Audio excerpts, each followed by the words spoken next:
In this video, I'm going to show you exactly how easy it is to use some of the melodies from this pack. So all you got to do is drag it over. We have this one, it's 160 BPM.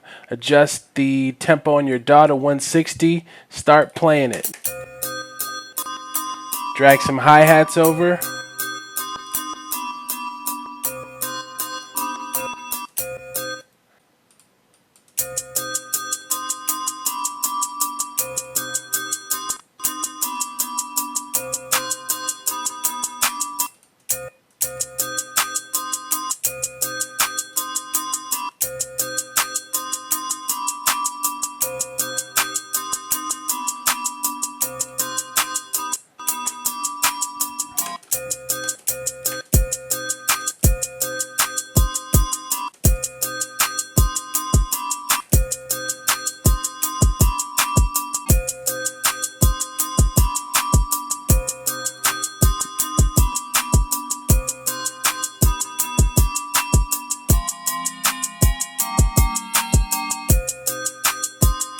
It's that easy.